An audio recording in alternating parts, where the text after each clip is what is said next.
Bonjour à tous, comment vous allez? Vous allez bien? Je vais magnifiquement bien, je sais que vous aussi vous allez magnifiquement bien. Alors, nous sommes aujourd'hui à la 4e capsule. Je vous dis bon lundi. Parce que le lundi est souvent compliqué pour les gens. Et le lundi, généralement, les gens ne suivent pas tellement nos vidéos parce que tout le monde est concentré dans son travail. Le lundi est agaçant.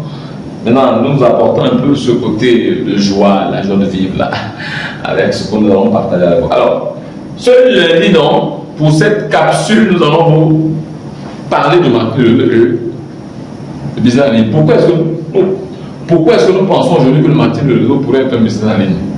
Après avoir cité les autres business en ligne, on va dire tout se passe en ligne. Alors, ce qu'on va dire, que le marketing de réseau aujourd'hui, avec l'évolution du temps, a une bonne partie de son activité qu'il a tronqué pour devenir un business en ligne. Ça n'est pas une obligation.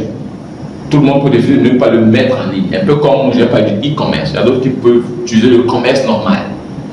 Vous commandez les mêmes produits, mais lui, quand les produits arrivent au pays, il les met dans une boutique tranquille, climatisée, il met, c'est pas moi, les plaques, il paye ses impôts, il est là tranquille. Vous décidez de mettre ça chez vous et vendre ça en ligne. Deux fois.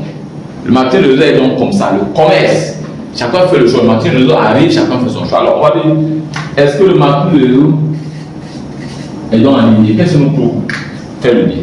Alors, comme je l'ai dit, le marketing de réseau a des canons. Il faut trouver le prospect, il faut inviter le prospect, il faut faire la présentation de l'opportunité. Mon opportunité. Ce que je pense de cette activité, moi personnellement, ce que l'activité apporte et les produits que l'activité a. La personne est connectée, la personne m'écoute, la personne me fait confiance, la personne décide de se lancer dans l'activité. C'est bon. Mais si je m'arrête là, c'est pas bon. Mais tout ce que je viens de citer là peut se faire en ligne. J'ai mes outils digitaux, je les lance dans les réseaux sociaux, j'attire 1, 2, 3, 4 personnes qui viennent à moi. Ils ont déjà suivi la présentation, ils sont déjà dans le bain, je me suis exposé en ligne, ils sont contents et maintenant je peux même les faire passer à l'action et devenir des partenaires, mes partenaires en moi, en restant en ligne, sans qu'on ne se voit. Je ne les vois pas, mais tout se fait en ligne. À l'époque, c'était quasi impossible. J'ai dit quasi impossible. Il fallait aller sur le terrain avec ses pieds. Prendre un billet d'avion quand c'est hors du pays, aller s'asseoir. Parfois c'était difficile parce que quand on avait quelqu'un hors du pays, on se demandait comment vous avez fait pour l'avoir. Mais il était difficile que quelqu'un vous fasse confiance juste en vous regardant, vous parlez sur Facebook, WhatsApp, et ainsi de suite. Il fallait aller sur place, organiser ce qu'on appelle les home meetings, aller dans les maisons des gens, voir des gens, aller dans les secteurs où on trouve des personnes. Faire tout ça pour avoir quelqu'un hors du pays. Même dans votre pays, de ville en ville, aujourd'hui avec le digital, vous n'avez pas besoin de ça. Vous montez toute votre structure comme une sorte de formation e-commerce, une présentation correcte, tout ça, vous pouvez mettre en forme de webinaire, vous montez, vous dites ok, j'envoie ça à Parakou, au Bénin, j'envoie ça, c'est pas moi, à Abidjan, en Côte d'Ivoire, et tous les Abidjanais vont voir votre présentation, et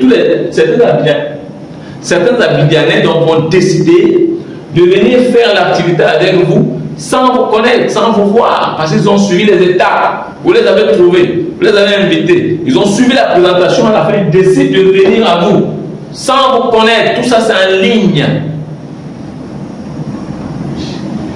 sans vous connaître. Une fois ils deviennent nos partenaires, vous pouvez continuer si vous voulez, vous pouvez les laisser.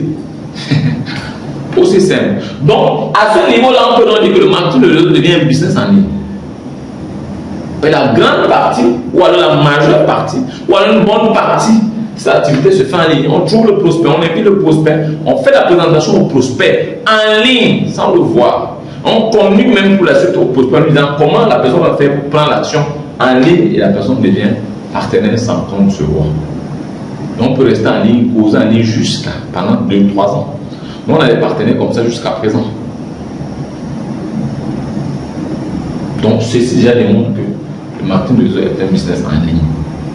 Donc, ça fait partie des autres business. Maintenant, on va aller créer dans des similitudes pour essayer de voir à quel niveau, effectivement, ce business-ci pourrait être le carrefour de ce business. Et pourquoi on pourrait même dire même mieux que les autres. Si vous aimez adorer, partager, surtout partager parce que ça peut aider quelqu'un. Restez scotché à cette page, appuyez toutes les cloches de notification et tout le reste, restez là. Et rendez-vous mercredi pour la suite. Je vous dis à très bientôt. Je suis Patrice Sombre, le milliardaire. Je vous aime. Ciao.